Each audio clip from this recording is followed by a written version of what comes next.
आज की ये रात शब बारात, शब के माने रात, बारात के माने छुटकारा, बारात के माने आजादी। आज की रात जहन्नम को जहन्नम से आजादी मिलती है। जो मुसीबत में गिरफ्तार है, जो परेशान हाल है, अल्लाह की बारगाह में दुआ करने से उसकी परेशानी दूर होती है। ये नजात की रात है। आप खुद अपने माहौल का जायजा लीजिए। बहुत सारी शक्लें पिछले साल हमारी नजरों के सामने थी, इस साल तो हमारी नजर से गायब हो गई। अब आइंदा का खुदा ही को मालूम है कि हमें ये दिन, ये रात देखना नसीब हो या न हो, अल्लाह ताला जानता है। ये ऐसी अजीम रात है कि इसी रात में उमूर की तस्लीम की जाती है। कौन इस साल मरे, अगले साल शबे बारात आने से पहले इस एक साल में कौन मरेगा, कौन पैदा होगा, कौन बीमारी में गिरफ्तार होगा, किसके ऊपर जादू किया जाएगा, किनके ऊपर कौन सी मुसीबत आएगी, किनके ऊपर कौन सी परेशानी आएगी, कितनी रोटियां मिलेंगी, यानी सारी चीजों का लोहे महफूज में लिख दिया जाता है। अब जब आज की रात में उमूर तस्लीम किए जाते हैं, रोजी लिखी जाती है एक साल तक, मौजू हयात लिखी जाती है एक साल तक, कौन हज करेगा, कौन उम्रा करेगा, एक साल तक लिखा जाता है। ये सारी चीजें लिखी जाती है और मेरे मुस्तफा फरमाते हैं कि आज की रात अल्लाह तबारक व तआला गुरूब आफताब के बाद से लेकर सूरज निकलने तक जमीन आसमान दुनिया की तरफ जमाकर होता है और अल्लाह पुकार कर कहता है, ऐ मानने वालों मांगो, ऐ साइलों मांगो। है कोई हाजतमंद, मैं उसकी हाजत पूरी करूं। है कोई जरूरतमंद, मैं उसकी जरूरत पूरी करूं। है कोई रोजी की कमी वाला, जो मैं उसकी रोजी उसको रोजी दूं। है कोई मुसीबत का मारा, जो मैं उसको मुसीबत से छुटकारा दूं। है कोई बीमार, जो उसकी बीमारी को मैं दूर करूं। यानी सुबह तक अल्लाह की रहमतें बंदों को पुकार पुकार कर कहती है, ऐ मेरे बंदो, मैं देने के लिए तैयार हूं, तुम मांगे देखो तो सही। मेरे दोस्तों, अल्लाह कितना करीम है, कितना मेहरबान है। दुनिया का बड़ा से बड़ा सही हो, बड़ा से बड़ा ईमानदार हो, बहुत बड़ा दयालु हो, लेकिन आप एक मौका जाएंगे तो दे देगा, दोबारा जाएंगे तो देगा, तेबारा जाएंगे तो देगा, चौथे मरतबा जाएंगे तो फौरन कह देगा, क्या जनाब, क्या उठा कर पाया है, मुंह उठाते हो आकर चले आते हो। एक मरतबा मैंने दे दिया, दोबारा दे दिया, तेबारा दे दिया, फिर आ रहे हो। क्या मेरा खजाना लेना चाहते हो? ये दुनिया वालों का हाल है, लेकिन मेरे रब का हाल अलग है। मेरे परवरदिगार का बंदा जितना मांगता है, अल्लाह उसका ये खुश होता है। एक हदीस में आया है, मेरे मुस्तफा इरशाद फरमाते हैं, हदीस सलास है, उस हदीस को बयान करना नहीं चाहता हूं मैं, तो बहुत लंबी हदीस है। मेरे मुस्तफा ने फरमाया कि अल्लाह ने मुझे दुनिया की पूरी चीजें महबूब बना दी है। सिद्दीक़ अकबर ने कहा कि आपका मुझे दुनिया की चीजें से मोहब्बत है। उमर फारूक आज़म ने कहा, उस्मान गनी ने कहा, मौला अली ला आए और उन्होंने कहा कि मुझे भी तीन चीजें प्यारी है। और फिर उसके बाद कहा, थोड़ी देर के बाद गायब हो गए, हाजिर हो गए और नबी की बारगाह में आकर कहा कि या अल्लाह को भी दुनिया की बातों में से तीन बातें पसंद है। उन तीन बातों में से एक बात ये है कि मेरे परवरदिगार, मेरे मुस्तफा, अल्लाह ताला फरमाता है कि मेरा बंदा अगर मुझसे नहीं मांगता है तो उसको आजाद देना मुझे बहुत पसंद है। यानी अल्लाह, अगर अल्लाह से ना मांगो तो अल्लाह आजाद देता है उस बंदे को। मतलब ये हुआ कि मेरे बंदों में देने के लिए तैयार हूं, तो मांगो तो सही, मेरा खजाना कभी कम होने वाला नहीं। अब अगर कोई बंदा ना मांगे तो उस बंदे की कमी अल्लाह को देने के लिए तैयार है, हमेशा अल्लाह देता है। तो आज किसी ने कहा था कि हजरत हातिम ताई जो बहुत बड़े सखी गुजरे हैं, उनके बारे में आया है कि उनके 7 दरवाजे थे। उनने 7 दरवाजे बना रखा था। साहिब एक दरवाजे पर आता, अगर उसकी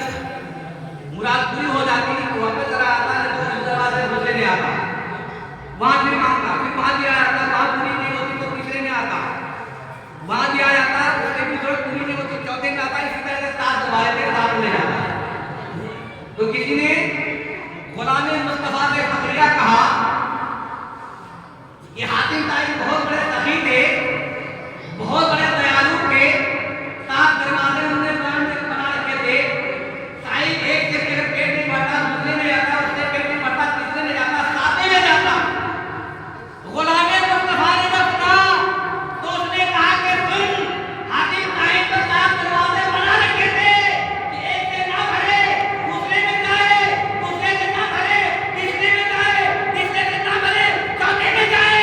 अरे मुस्तफा की शान तो ये थी कि एक ही दरवाजा था और गुलाम को इतना था फरमाते थे कि आपको दूसरे दरवाजे में जाने की जरूरत नहीं।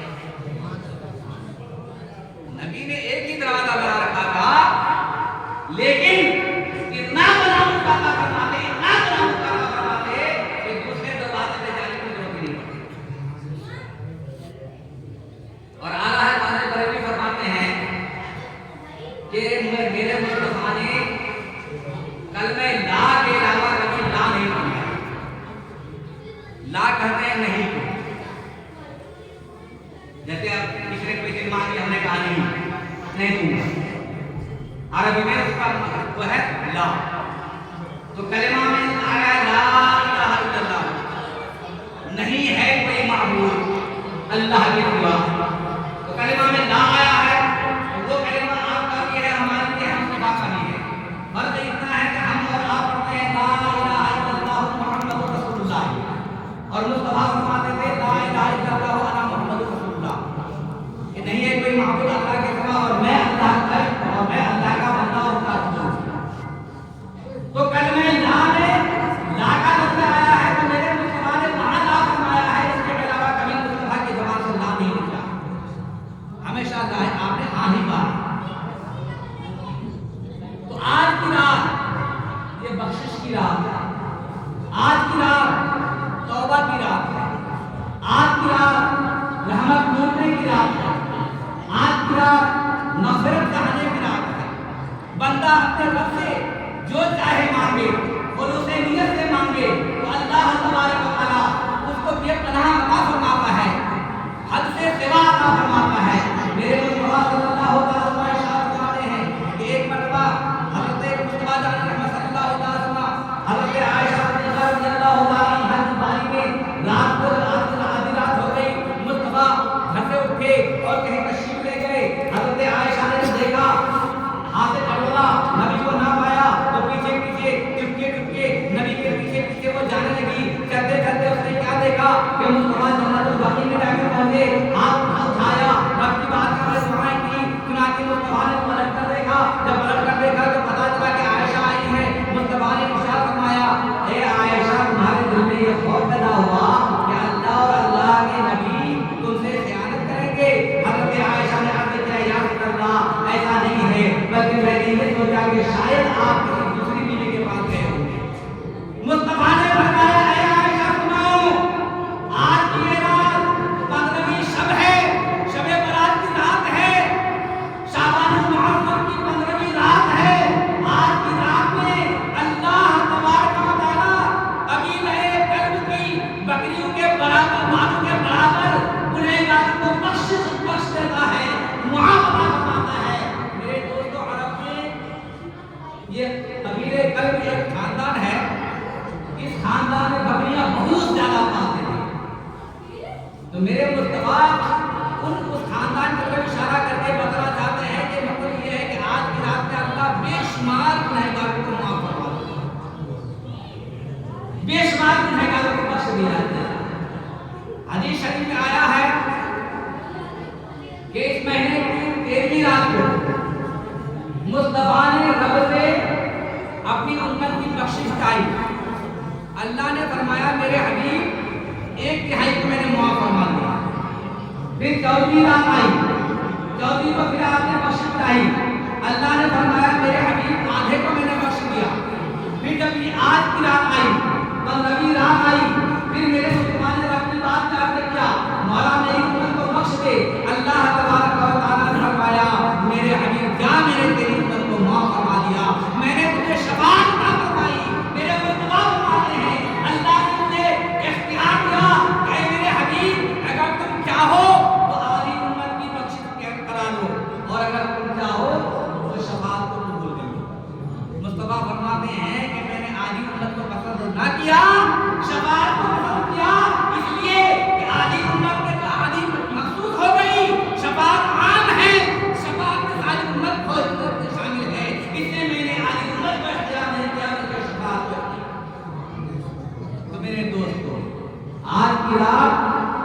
जागने की रात है, अपने किस्मत जगाने की रात है, अपना मुकद्दस संवारने की रात है, अपना नसीबा चमकाने की रात है।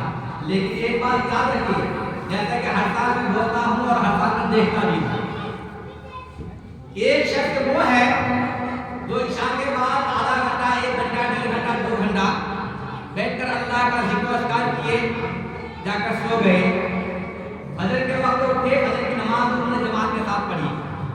और एक शख्स वो है जो पूरी रात जागे रहा, पूरी रात जागकर अल्लाह अल्लाह करता रहा, लेकिन फजर का वक्त होने से पहले आधा घंटा, 1 घंटा, 1.5 घंटा पहले जाकर सो गए। नतीजा ये हुआ कि फजर की नमाज को ना पढ़ सके, तो पूरी रात जागना उनका बेकार गया।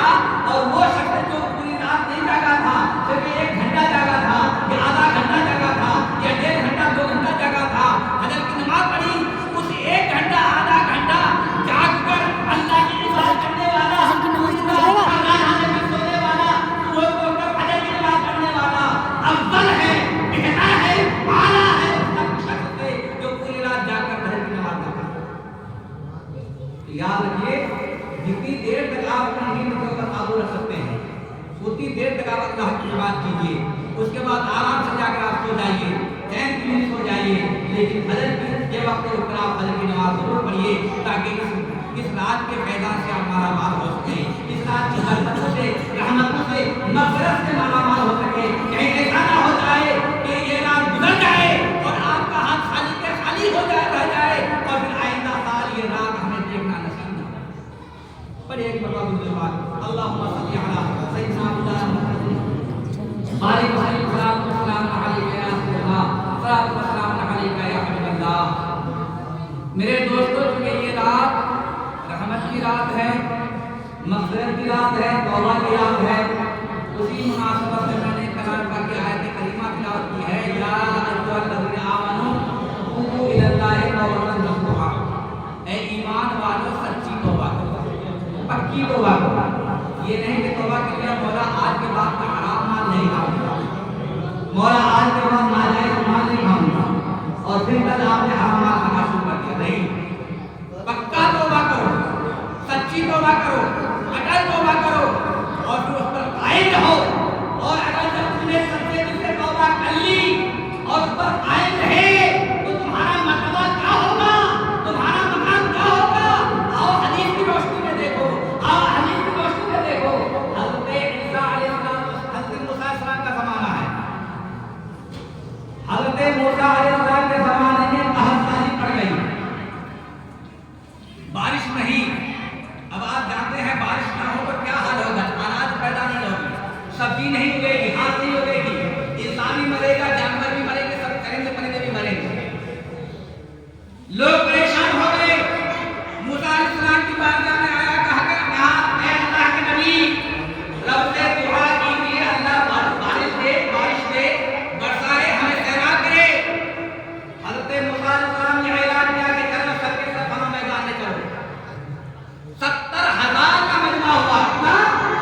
70,000 का मजमा हुआ, 70,000 लोग जमा हो गए, नमाज़ें इस्तिस्क़ा अदा की, रब की बारगाह में दुआ की, अल्लाह की बारगाह से आवाज़ आई, मूसा, तुम्हारी जमात में एक ऐसा शख्स भी है जो 70 साल से मेरी नाफरमानी करता है, जो गुनहगार है, बदकार है, बदकारी करता है, गुनाह के काम करता है, 70 साल से वो मेरी नाफरमानी करता है, उसकी वजह से बारिश नहीं हो रही। हज़रत मूसा अलैहिस्सलाम ने इरशाद फरमाया, परवरदिगार आलम वो कौन? अल्लाह ने इरशाद फरमाया, मूसा ऐलान कर दो, ऐलान कर दो उस शख्स को कि यहाँ से वो निकल जाए। वो तुम में निकल गया, मैं बारिश बरसा दूंगा, तुम्हें सैराब कर दूंगा, और अगर वो रहेगा तो बारिश नहीं होगी। मूसा अलैहिस्सलाम ने कहा, क्या मौला, इतना बड़ा मजमा है, 70,000 का मजमा है, अरे मेरी आवाज़ कहाँ जाएगी? रब ने इरशाद फरमाया, आवाज़ देना तेरा काम है, पहुँचाना मेरा काम। सुना चाहे तो मूसा अलैहिस्सलाम ने इरशाद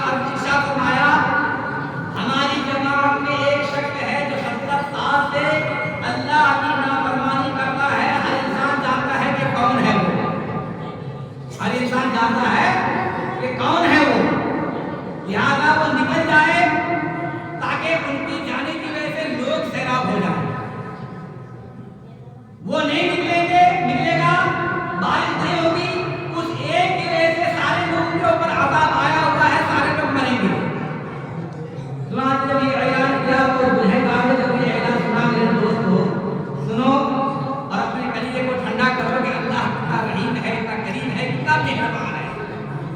चाहे कितना भी बड़ा पापी हो, कितना भी बड़ा गुनहगार हो, सच्चे दिल से तौबा करे, आंख से आंसू बहाए, खौफे हैदर से जान जाए, परवरदिगार आलम हज़ारों साल के गुनाह को नहीं देखता है, उसके आंख के आंसू को देखता है, उसके गुनाह को माफ करा देता है।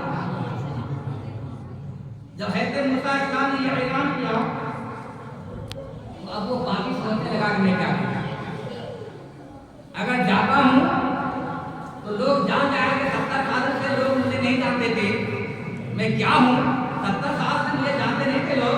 अगर मैं निकल जाऊंगा तो आज लोग जान जाएंगे कि यही वो बड़ा पापी है, यही वो बड़ा गुनहगार है। और मैं जाता हूं तो जान जाएंगे, नहीं जाता हूं तो लोग नहीं भेज मरेंगे। आगे दिल ही दिल में खौफे इलाही से वो कांपने लगा और दिल ही दिल में रोने लगा और कहने लगा परवरदिगार आलम कि गुनहगार की लात रखिए, मौला आज मैं सच्चे दिल से तौबा करता हूँ, परवरदिगार आलम आज के बाद से गुनाह नहीं करूँगा, सारे गुनाह से मैं तौबा करता हूँ, सारी बदकाई से मैं तौबा करता हूँ, आज के बाद कोई गुनाह नहीं करूँगा। इतना कहना था, धनाधन बारिश होने लगी। मूसा अलैहिस्सलाम हैरान है, अर्ज़ करते हैं परवरदिगार आलम कोई तो निकला ही नहीं है, बारिश कैसे हो गई? अल्लाह ने फरमाया मूसा जिसकी वजह से बारिश रोकी गई थी उसी की वजह से बारिश बरसाई गई। ए मूसा जिसकी वजह से बारिश रोकी गई है उसी की वजह से बारिश बरसाई गई है। मूसा अलैहिस्सलाम ने अर्ज़ किया परवरदिगार आलम जरा दिखा तो सही को कौन बंदा है, अल्लाह की रहमत पर कुर्बान जाओ। अल्लाह इरशाद फरमाता है ए मूसा जब मेरा वो नाफरमान था, जब मेरी बारगाह का मुजरिम था, मेरी बारगाह का गुनहगार था, तब तो मैंने उसकी पर्दापोशी किया, उसकी पर्दादारी न किया, उसका पर्दा मैंने चाक न किया, उसको बदनाम न किया, उसको लोगों के सामने रुसवा न किया। आज जब वो शर्मिंदा हो चुका है, आज जब वो तौबा कर चुका है, तो भला मैं उसका पर्दाफाश कैसे कर दूं, उसको रुसवा कैसे कर दूं। इसलिए ए मूसा ये मत पूछो कि वो कौन है, इतना मेहरबान है, वो कितना करीम है। तो मेरे दोस्त अल्लाह की रहमत हर प्रकार की करती है कि ए मेरे बंदो चाहे जितना भी गुनहगार हो, जितनी भी नमाज़ें तूने छोड़ दी है कोई परवाह नहीं, जितने भी